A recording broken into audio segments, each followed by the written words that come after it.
하박국 2장 4절에 보시면요. 하박국이 이런 말을 하였습니다. 보라, 그의 마음은 교만하며 그 속에서 정직하지 못하나 의인은 오직 믿음으로 말미암아 살리라 라고 말입니다. 이 말씀에는 우리 주 예수 그리스도께서 재림하시는 마지막 날에 하나님의 심판을 받게 될 악인과 그렇지 않은 하나님의 은혜로 말미암아 구원받을 의인들의 상반된 삶을 나타내고 있습니다. 악인의 삶의 방식은 이스라엘을 괴롭히는 저 바벨론처럼 하나님을 경배할 줄 모르고 그의 마음은 교만하고 그 속은 정직하지 못한 자들입니다. 반대로 의인들의 삶의 방식은요, 악의 대표자인 그 바벨론의 강포와 약탈 속에서도 오직 믿음으로 말미암아 살아가며 그 믿음으로 말미암아 하나님을 기쁘게 하고 그 믿음으로 말미암아 하나님의 영광을 드러내는 자들입니다. 그 삶에 그 어떠한 일이 나타날지라도 오직 믿음으로 살아가는 자들이 바로 의인들입니다. 우리가 여기서 이 말씀을 통해서 볼 수 있는 것은 악인은 의인을 괴롭히고 가만히 내버려 두지 않는다는 겁니다. 세상은 첫사람 이 아담의 불순종으로 인해서 사단에게 넘어가 버렸습니다. 사단은 아담의 후손들까지 다 자신의 종으로 만들어 버렸습니다. 그런 사단이 예수 그리스도를 믿어 자신에게서 해방된 우리 그리스도인들, 그들을 과연 사단이 가만히 두려고 하겠습니까? 결코 그렇지 않습니다. 사단은 틈만 나면 우리의 믿음을 무너뜨려서 다시 자기의 종으로 만들려고 하는 것이 바로 사단입니다. 그러니 사단의 세력권에 있는 이 세상이 예수님 안에 있는 우리에게 호의적일 리가 결코 없지 않습니까? 그래서 하나님의 사람들은 아담의 범죄 이후로 지금까지 그리고 앞으로도 끊임없이 사단과의 그 전쟁 속에서 살아가는 것입니다. 우리의 싸움은 혈과 육이 아니라고 사도 바울은 분명히 이야기하고 있습니다. 이처럼 사단과의 영적 전쟁은 지금까지 이어져 왔고 지금도 여전히 곳곳에서 이 영적 전쟁은 일어나고 있고 앞으로도 이 영적 전쟁은 앞으로도 영원히 우리 주님이 오시는 그날까지 계속 이어질 것입니다. 그렇다면 우리가 이 영적 전쟁에서 우리가 이기려면 과연 어떻게 해야 될까요? 그 방법은 우리 모두가 알고 있습니다. 그 방법은 바로 믿음으로 살아가는 것입니다. 왜 그렇습니까? 예수님이 그러셨습니다. 요한복음 16장 33절에 세상에서는 너희가 환난을 당하나 담대하라, 내가 세상을 이기었노라 라고 말씀하셨습니다. 그리고 전쟁은 누구에게 속해 있습니까? 바로 하나님께 속해 있습니다. 그러므로 전쟁은 우리가 하는 것이 아니라 바로 하나님께서 하시는 겁니다. 그리고 그 전쟁은 이미 예수 그리스도께서 승리하신 전쟁입니다. 그럼 우리는 무엇을 해야 됩니까? 바로 전쟁을 승리로 이끄시고 그 세상을 이기신 예수 그리스도, 그를 믿는 것이 바로 우리가 해야 되는 일인 것입니다.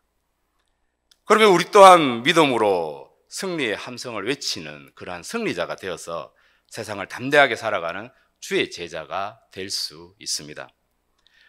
오늘 제가 여러분과 함께 나누고 싶은 것이 바로 이 믿음으로 살아가는 것에 대해서 나누고 싶은 것입니다.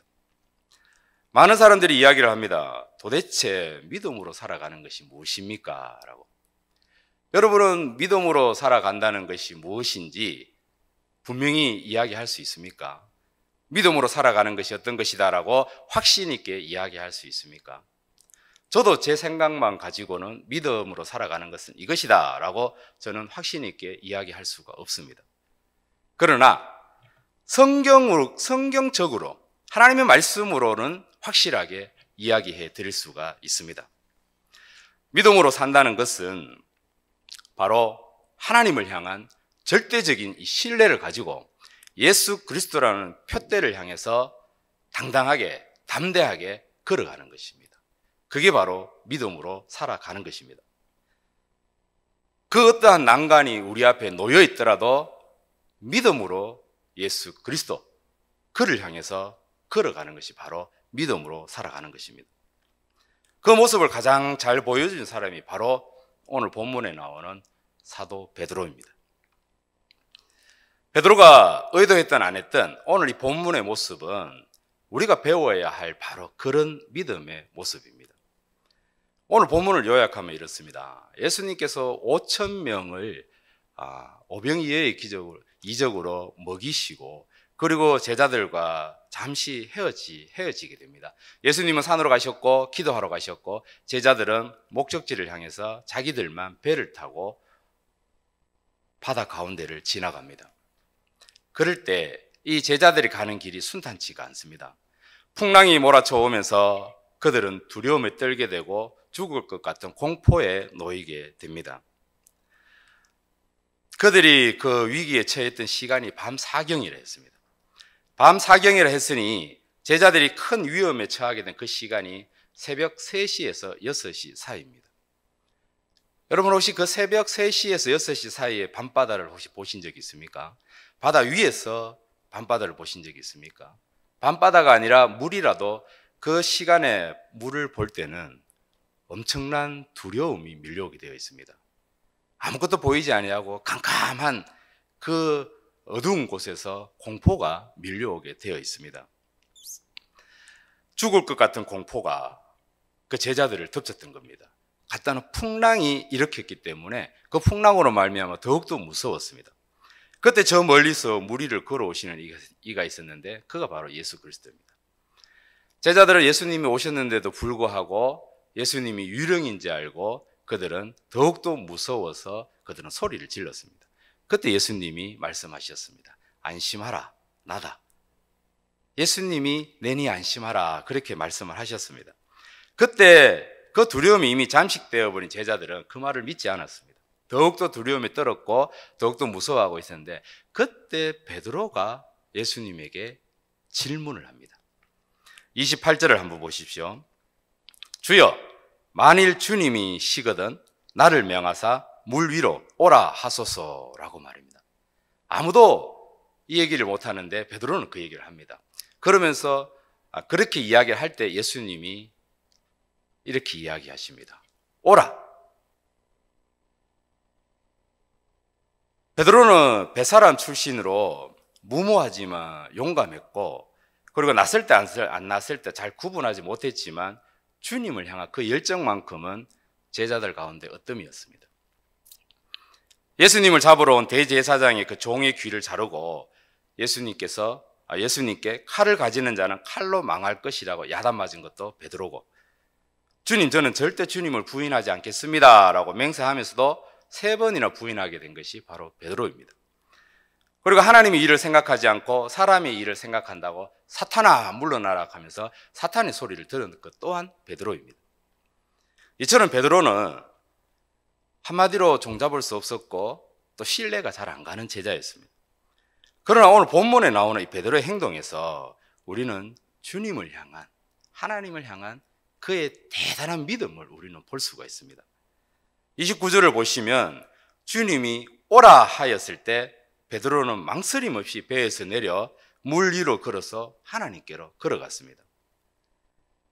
이것이 바로 베드로의 진정한 가치를 나타내는 모습이며 베드로의 진정한 믿음을 나타내는 모습입니다. 그 어느 누가 캄캄한 바닷가에서 발을 디디면 죽을 것 같은 그러한 공포 가운데서 쉽게 주님이 오라 하신 그 한마디에 그 물에 발을 담글 수가 있겠습니까?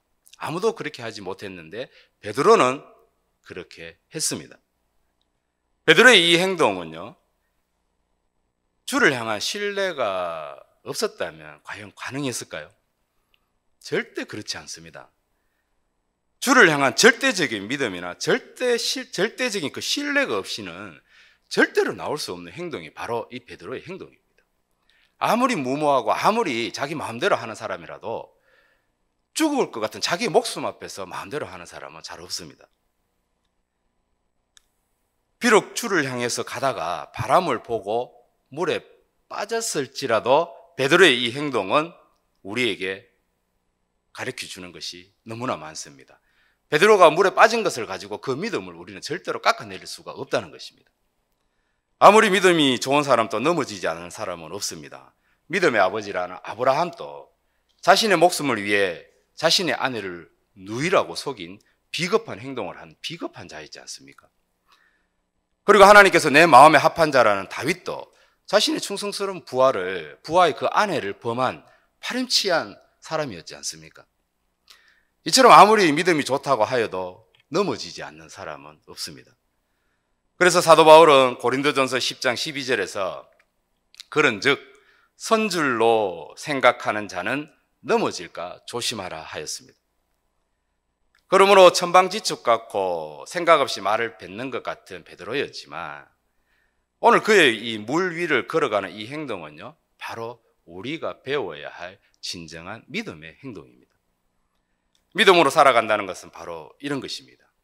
하나님께서 우리에게 언약을 주시고 그 언약을 이루시기 위해 이 땅에 오셔서 당신의 목숨을 우리를 위해 내어주신 믿음의 주 예수 그리스도, 그분을 절대적인 신뢰함으로 바라보며 오직 예수라는 표대 그 하나만을 바라보고 걸어가는 것, 그것이 물 위라도 그것이 불 속이라도 걸어갈 수 있는 것, 그게 바로 믿음으로 살아가는 것입니다.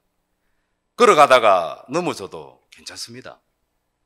넘어지는 것이 두려워 걸어가지 않는 것보다 가다가 넘어져도 그냥 먼저 한번 툭툭 털어버리고 다시 걸어가는 것이 더 큰 믿음이고 더 주님이 기뻐하는 행동입니다. 더 큰 신뢰를 가진 자들이 바로 그러한 자들입니다. 그러한 자들이 바로 믿음으로 살아간다 할 수가 있습니다. 베드로를 한번 보십시오. 물에 빠질지언정 그는 주를 향해 걸어가지 않습니까? 가다가 물에 빠졌다고 비웃는 사람들이 있는데 그 사람들은 걸어가지도 못했지 않습니까? 주님이 오라 하신 이 말씀 하나 붙들고 베드로는 물 위를 걸어서 주님에게로 걸어갔습니다. 그의 생명을 주님에게 맡겼다는 것입니다. 사랑하는 여러분, 여러분들은 여러분들의 그 생명을 주님께 맡기고 걸어가고 계십니까? 가다가 넘어지고 쓰러져도 포기하지 않고 낙심하지 않고 여러분들은 주님을 바라보고 걸어가고 계십니까? 그렇다면 여러분들은 믿음으로 살아가고 있는 분들입니다. 하지만 그렇지 않고 주를 바라보고 걸어가다가 좌절하고 낙심하였을 때 그 자리에서 멈추어 있지는 않습니까? 아니, 원망만 하고 걷지는 않고 있는 것은 아닙니까? 그렇다면 과연 그 이유는 무엇일까요? 주님을 믿는다고 하면서 왜 그렇게 주를 향해서 계속 걸어가지 못하는 것일까요? 그것은 바로 우리 주님을 향한 신뢰가 없기 때문에 그렇습니다. 살아계신 하나님을 믿지 않기 때문에 그렇습니다. 그들이 믿는 것은 살아있는 하나님이 아니라 죽어있는 하나님을 믿기 때문에 그렇습니다. 종교개혁가 루터는 종교개혁을 위해서 힘쓰고 애쓰다가 어느 날 그는 너무 지쳐서 너무 낙심해서 집에 누워 있었습니다. 방에 꼼짝도 안 하고 누워서 나가지도 않고 낙심하고 좌절하면서 그곳에서 쓰러져 있었습니다.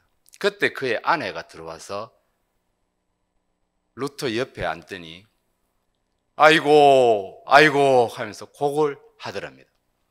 루터는 자기의 아내가 누가 죽었는지 알고 누가 죽었길래 그렇게 슬프게 우느냐 했을 때 그의 아내가 이런 말을 했습니다. 당신을 보니까 살아계신 하나님이 죽었습니다. 살아계신 하나님이 살아있다면 당신이 이렇게 낙심하고 좌절할 리가 없지 않습니까? 루터는 이 이야기를 듣고 정신을 차리고 다시금 나가서 종교개혁을 했습니다. 결국은 그 일이 이루어졌지 않습니까? 우리가 믿는 하나님은 살아계신 하나님이시고 우리가 믿는 예수님은 살아계신 하나님의 아들이십니다. 우리 안에 내주 계신 성령님은 살아계신 아버지의 영이시고 그 아들 예수의 영이십니다. 살아계신 하나님이 우리와 함께 하시는데 왜 낙심하고 좌절하고 원망하십니까? 주를 향해 끝까지 걸어가지 않고 낙심하고 원망하고 포기하는 분들은요, 살아계신 하나님을 믿는 것이 아니라 죽은 하나님을 믿는 것입니다. 살아계신 하나님을 믿는다면 낙심할 수가 없지 않습니까? 그들이 낙심하는 이유는 그 믿음이 바로 죽은 믿음이기 때문에 그렇습니다. 죽은 믿음은요, 결코 무리를 걸어갈 수가 없습니다. 죽은 믿음은 결코 우리 주 예수 그리스도를 따라갈 수가 없습니다. 누가복음 9장 61절을 보시면 어떤 사람이 이렇게 이야기합니다. 주여, 내가 주를 따르겠나이다마는 나로 먼저 내 가족을 작별하게 허락하소서라고 주님께 간청을 합니다. 그때 우리 주님이 이렇게 말씀하십니다. 9장 62절에요. 손에 쟁기를 잡고 뒤를 돌아보는 자는 하나님 나라에 합당하지 않다라고 말입니다. 우리는 우리 주님을 따라가는 데 있어, 우리 주님께 나아가는 데 있어 너무 많은 걱정을 합니다. 너무 많은 염려를 합니다. 우리가 걸어가야 할 길은 오직 한 길, 예수 그리스도, 그 한 길밖에 없는데 우리는 그 길을 가면서도 너무나 많은 경우의 수를 우리는 다 생각하고 있습니다. 이것은 어떻게 될 것인가? 저것은 어떻게 될 것인가? 이렇게 가는 게 맞는가? 저렇게 가는 게 맞는가? 모든 경우의 수를 다 계산하고 다 머릿속에 넣고 그리고 기도하면서 그렇게 갑니다. 과연 이러한 우리의 모습을 보고 우리 믿음이 살아있다고 얘기할 수 있겠습니까? 빌립보서 4장 6절에 아무것도 염려하지 말고 다만 모든 일에 기도와 간구로 너희 구할 것을 감사함으로 하나님께 아뢰라. 그리하면 모든 지각에 뛰어난 하나님의 평강이 그리스도 예수 안에서 너희 마음과 생각을 지키시리라 하였습니다. 우리의 표대이신 이 예수 그리스도를 향해 나아가는 데 있어서 아무것도 염려하지 말고 모든 일에 기도와 간구로 너희 구할 것을 감사함으로 하나님 앞에 구하라 했는데 우리는 걱정하고 염려하고 두려워하기 때문에 우리는 앞으로 나아가지 못하고 있지 않습니까? 먹고 사는 것이 걱정이 되고 앞으로 어떻게 해야 할지 걱정이 되고 앞으로 무엇을 해야 할지 그런 것이 걱정이 되니까 주님 앞에 온전히 우리가 주님만 바라보고 가지 못하고 있지 않습니까? 우리 주님은 분명히 그것은 이방인들이 구하는 것이라고 말씀하셨는데 그러면서 아무것도 염려하지 말고 너희는 먼저 그의 나라와 그의 의를 구하라 하셨는데 말입니다.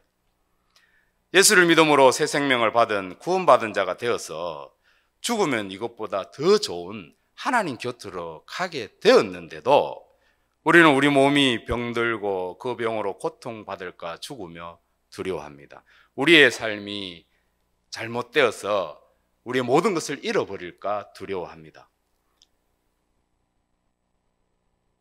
이곳에 오기 전 신운동 교회에 있을 때 암으로 투병하신 권사님 한 분이 계셨습니다. 그분은 죽는 게 두렵지 않다고 하셨습니다. 그분이 두려워하는 것은 하나밖에 없었습니다. 고통이었습니다. 그 암이 그분을 얼마나 고통스럽게 하는지 그분은 고통이 밀려올 때마다 하나님 앞에 기도했답니다. 하나님, 제발 나를 죽여주십시오. 제발 나를 좀 데리고 가주십시오 라고 말입니다. 그 권사님은 예수님을 믿고 구원을 받았습니다. 그런데도 그분의 마음에는 평안이 없었습니다. 왜 평안이 없었냐면요, 그분은 주님을 온전히 전적으로 바라보지 못했습니다. 그 이유는 너무 자신의 주위를 돌아보았기 때문에 그렇습니다. 자신의 가족들이 자신의 마음만큼 안 따라줘서 원망하였고, 자신의 지인들을 아직 용서하지 못해서 괴로워했고, 자신의 재능을 이대로 섞이는 것이 안타까워서 힘들어했고, 자신의 믿음이 연약한 것에 대해서 매일매일 힘들어했습니다. 그리고 자신의 지난 모습을 돌아보면서 후회를 하였습니다. 그래서 같이 예배드리고 기도하면서도 제 마음은 늘 안타까운 마음이 너무 컸습니다. 그러다 어느 날 권사님이 의식을 잃고 쓰러졌습니다. 그때 가족들은 이제 끝이구나, 이제 마지막이구나 하면서 장례 준비까지 다 마쳤습니다. 그런데 기적적으로 권사님이 의식을 회복했습니다. 그리고 생명을 이어갔습니다. 그때부터인지 그 이후인지 정확하지는 않지만 권사님이 살아계신 하나님, 인격적인 하나님을 만나시게 되었습니다. 경험하게 되으신 것입니다. 그때부터였습니다. 권사님의 옆에 항상 두 권의 책이 있었습니다. 한 권은 하나님과의 만남, 인격적인 하나님과의 만남, 그 이후로 모든 것이 그분에게는 간증이었습니다. 그 간증을 기록한 간증집이 한 권이었고, 또 한 권은 하나님의 말씀이 기록된 성경이었습니다. 그분은 성경을 절대 놓지 않았습니다. 어디로 가든 간에 병원에 가도 항상 머리맡에 성경을 두고 그렇게 생활을 했습니다. 천국 가시는 그날까지 권사님은 계속해서 자신과 하나님과의 만남을 그 책에 계속 기록을 했습니다. 그 기록이 너무나 자기가 기록을 하면서 놀라서 목사님 나중에 내가 이것을 꼭 책으로 내고 이것을 꼭 보여주겠습니다 그랬습니다. 결국 이루어지지는 못했지만 그분은 끊임없이 간증집을 그분이 직접 기록하였습니다. 그때 그 권사님은요, 날마다 나머지 한 권의 성경을 붙들고 날마다 읽고 날마다 그 성경을 묵상하였습니다. 그때의 권사님 모습은요, 오늘 바로 이 베드로의 모습, 무리를 걸어갈 수 있는, 주님이 오라 했을 때 걸어갈 수 있는 그 모습과 똑같은 모습이었습니다. 우리 권사님은 그때서부터 두려움이 없어져 버렸습니다. 걱정이 없어져 버렸습니다. 염려가 없어져 버렸습니다. 그분은 오직 그때부터 주만 바라보았습니다. 권사님은 그날부터 주님만 바라보면서 살아갔습니다. 아파도 주님만 바라보았습니다. 고통이 자기를 죽일 것 같아도 주님만 바라보았습니다. 그러면서 그전에는 용서하지 못한 사람들 용서하게 되었고요. 자신의 가족들, 자기의 마음처럼 되지 않는다고, 자기의 마음을 몰라줬다고 원망했는 그 가족들 주님 앞에 다 맡기게 되었습니다. 사랑하는 여러분, 믿음으로 살아간다는 것은 바로 이것입니다. 주님만 바라보고 주님을 향해 절대적인 신뢰와 절대적인 그 믿음만을 가지고 오직 주님만 바라보고 가는 것입니다. 병이 두려워, 고통이 두려워, 그리고 내 삶에 잘못될까 두려워 우리가 하나님 앞에 나아가는 것을 머뭇머뭇거리고 있다면 우리는 결코 주님 안에 거할 수가 없고 결코 주님을 향해 걸어갈 수가 없습니다. 히브리서 12장 2절에 믿음의 주요 또 온전하게 하시는 이인 예수를 바라보자라고 하였지 않습니까? 예수를 바라보면서 너무 많은 걱정과 너무 많은 경우의 수를 생각하지 마십시오. 오직 예수만을 바라보고 오직 믿음만으로 주를 향한 절대적인 신뢰를 가지고 주님을 향해 걸어가야 합니다. 주를 향해 가다가 넘어져도 그리고 물에 빠져도 괜찮습니다. 왜냐하면 우리 주님이 붙잡아 주시니까. 조그마한 책망은 받을지언정 주님 우리 결코 버리지 않습니다. 우리가 믿음으로 주님을 고백하고 내 안에 성령이 내주하시는 한은 우리 주님은 결코 우리를 버리지 않기 때문에 책망이 두려워, 징계가 두려워 하나님 앞에 나아가지 않는다면 그 사람은 죽은 하나님을 믿는 것입니다. 그 사람의 믿음은 죽은 믿음이라는 것입니다. 오늘 본문 31절을 한번 보십시오. 예수께서 즉시 손을 내밀어 그를 붙잡으시며 이르시되 믿음이 작은 자여 왜 의심하였느냐 하시며 손을 내밀어 베드로를 붙잡아 주십니다. 우리가 세상의 걱정에 염려에 넘어지고 빠질지라도 우리가 주를 향해서 나아가는 것을 멈추지 아니하고 끊임없이 주님을 향해서 나아간다면 우리 주님은 우리에게 손을 내밀어 우리를 붙잡아 주신다는 겁니다. 내가 힘들고 괴로울 때 예배를 놓치면은 주님 앞에 나오지 않는 겁니다. 내가 힘들고 괴로울 때 기도를 놓친다면은 그 사람은 주님 앞에 나오지 않고 머뭇머뭇거리는 겁니다. 힘들어도 괴로워도 지치고 내가 더 이상 숨 쉴 데가 없더라도 주님 앞에 나와서 기도하면서 주님만 바라보고 나아가면 분명한 주님의 그 인도하심이 있다는 것입니다. 우리 주님께 나아가는 발걸음을 멈추지 않는다면 우리 주님은 우리를 건지시고 지키시고 우리 자신을 변화시켜 가십니다. 주님이 작은 책망이 있을지언정 결코 우리를 버리지 않는다는 것입니다. 새로운 길을 가야 하고 새로운 일을 해야 하고 새로운 환경과 사람을 만나야 합니까? 우리가 새로운 곳을 가든지 아니면 우리가 무언가를 해야 됩니까? 그렇다면 아무것도 걱정하지 말고 아무것도 염려하지 말고 오직 믿음으로 담대하게 주를 향해 나아가십시오. 모든 일에 기도와 간구로 하나님께 아뢰며 나아갈 때 하나님의 평강이 우리의 마음과 생각을 지킨다고 하셨지 않습니까? 도전해서 실패하는 것보다 안 좋은 것이 바로 두려워하고 걱정하며 현실에서 벗어나지 못하고 그 자리에 안주하며 멈추는 것이, 그것이 더 안 좋은 것입니다. 믿음은 앞으로 나아가는 것이지 그 자리에서 멈추어서 가만히 있는 것이 아닙니다. 하나님을 위해서라면 우리는 새로운 것을 두려워해서는 안 됩니다. 하나님을 위해서라면 우리는 무서운 것도 위험한 것도 두려워해서는 안 됩니다. 오히려 기존에 고정되고 잘못된 관습과 행동을 우리는 과감히 깨트릴 줄 알아야 됩니다. 하나님을 위해서라면 사람들의 시선에 그리고 사람들의 평가에 휘둘려서는 안 된다는 것입니다. 내가 하나님의 말씀대로 행하고 있다면 사람들이 뭐라고 하든 간에 주를 향해 걸어가시면 되는 겁니다. 사람들이 나를 오해하고 있다 할지라도 내가 하나님 앞에 바로 서 있다면 주님을 향해 걸어가면 되는 겁니다. 그러면 우리 주님이 그 오해 다 풀어주십니다. 내가 풀려고 노력을 하면은 더 엉키게 되고 더 꼬이게 되고 오히려 안 되는 것이 더 많습니다. 손에 쟁기를 잡고 뒤를 돌아보는 자는 하나님 나라에 합당하지 않다고 하였습니다. 뒤를 돌아보는 자는 하나님께서 기뻐하지 않습니다. 세상을 이기신 예수 그리스도, 그분을 믿음으로, 그분을 신뢰함으로, 그분을 믿고 강하고 담대하게 나아가는 자만이 하나님의 나라와 하나님의 의를 구할 수가 있습니다. 두려워하고 무서워하고 벌벌 떨고 있는데 어떻게 하나님의 나라를 구할 수가 있습니까? 어떻게 하나님의 의를 구할 수가 있습니까? 나가지를 않는데 무서워서 내가 다칠까 벌벌 떨고 있는데 어떻게 그 일을 할 수가 있겠냐 말입니다. 여호수아 1장 9절에서 가나안 입성을 앞두고 모세를 대신하여 이스라엘 백성을 이끌어야 하는 여호수아에게 하나님께서는 이렇게 말씀하셨습니다. 내가 너에게 명령한 것이 아니냐? 강하고 담대하라. 두려워하지 말며 놀라지 말라. 네가 어디로 가든지 네 하나님 여호와께서 너와 함께 하리로다 말입니다. 여호수아는 모세 옆에서 모세가 해오던 모든 일을 지켜보며 배웠습니다.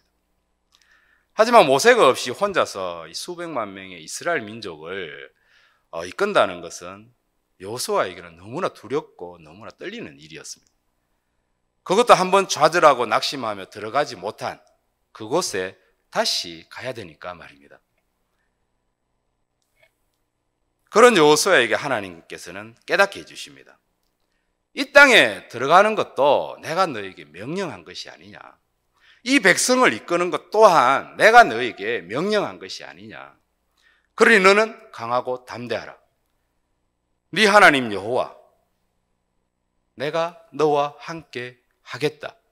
그게 우리 하나님 말씀이시지 않습니까? 주님은 여호수아에게 가라 라고 명령하셨습니다. 그리고 베드로에게 오라 라고 말씀하셨습니다. 이 명령은 지금 현 시대로 살아가는 우리, 즉 예수 그리스도를 믿음으로 말미암아 거듭난 그리스도인들에게 하시는 말씀입니다. 우리를 향해 우리 주님은 두 팔을 활짝 벌리시면서 오라! 내가 너와 함께 하리라. 우리 주님이 우리에게 그렇게 이야기하고 계십니다. 우리는 이미 가나안 땅에 들어와 있습니다. 우리 주님과 함께하는 이곳이 바로 가나안 땅입니다. 그러면 우리가 할 일은 무엇입니까? 나와 함께 하시는 하나님을 힘입어 이 땅을 정복하는 것이 바로 우리가 해야 할 일이지 않습니까? 바로 복음을 전파하고 영혼을 구원해서 하나님이 기뻐하는 예배자를 만드는 것, 그게 바로 우리가 해야 될 일이지 않습니까? 여호수아는 요단강을 건널 때 법궤를 앞세우며 약속의 땅으로 들어갔습니다.